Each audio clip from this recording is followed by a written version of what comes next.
And Wall Street is hoping for a reprieve today after a massive sell-off and steep losses yesterday. Yeah, President Trump's new tariffs have created uncertainty. But as Doug Luzada reports from Washington this morning, he is standing by his plan. Doug, good morning.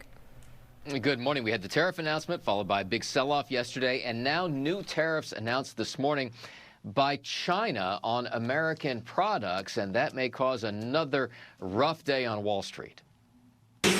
President Trump had to switch helicopters yesterday after Marine One got a flat tire, the same day the wheels came off on Wall Street. The markets had their biggest single-day plunge since COVID, as fears of an escalating trade war took hold. The president says, just wait. The markets are going to boom, the stock is going to boom, the country is going to boom, and the rest of the world wants to see, is there any way they can make a deal? In the meantime, manufacturers are already ushering in changes.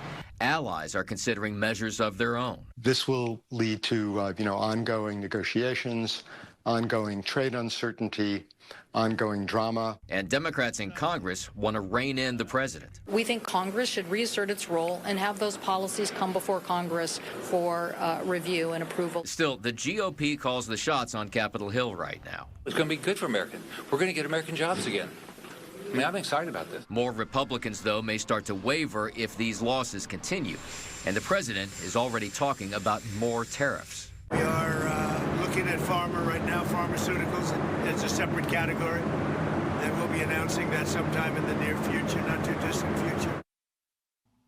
Okay, now we've been kind of monitoring market futures through the course of the night here, and they were down, but then they went significantly down on news from China this morning. Brooke and Coco.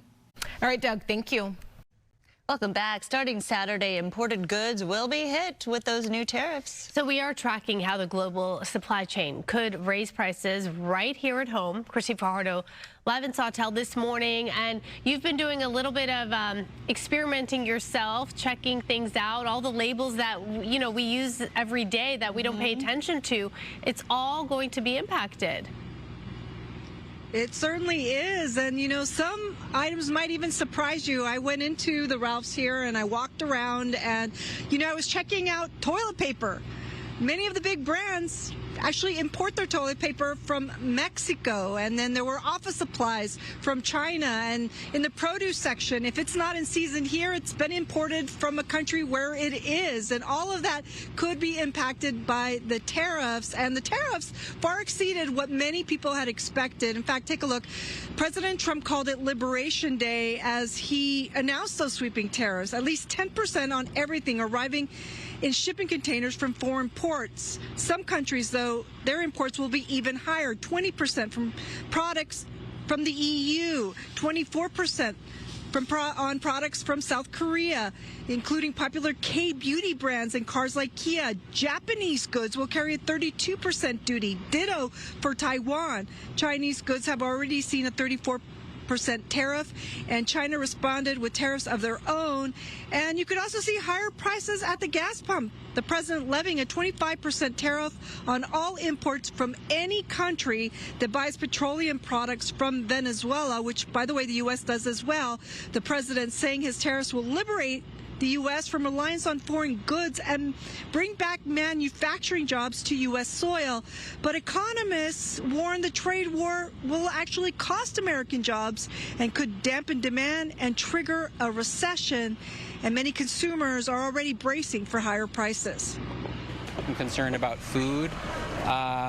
We're a single car family, but we've been thinking about getting a second car in the future, and we know that the tariffs impacting the auto industry could have an impact. I try to hang in there just like any small business owner as much as we can, but there's always a point where you just have to raise the prices. We're on tighter profit margins. We don't have gigantic budgets to spend on advertising and to absorb costs from tariffs. Kind of starting to bounce back after COVID as a business owner, so no, this is poor timing.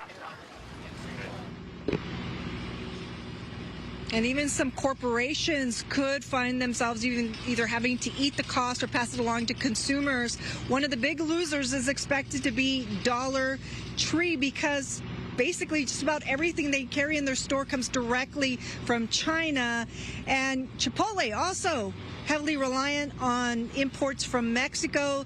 Their CEO has said they're going to try to absorb what they say could be tens of millions of dollars in losses and not pass it on to consumers. Coca-Cola saying that if the aluminum tariffs go through, that they will try to switch over to more plastic bottles. So they're trying to get creative, trying to find ways around it, but consumers still can expect to see higher prices because, as you said, I've been looking around all morning, and just even with what I'm wearing, this was made in China, my shoes were made in Italy, even my microphone was made in Japan. So we are a country that depends very, very strongly on imports, and just about everything we have has come from somewhere else. Live in West LA, I'm Christy Fajardo, listening back.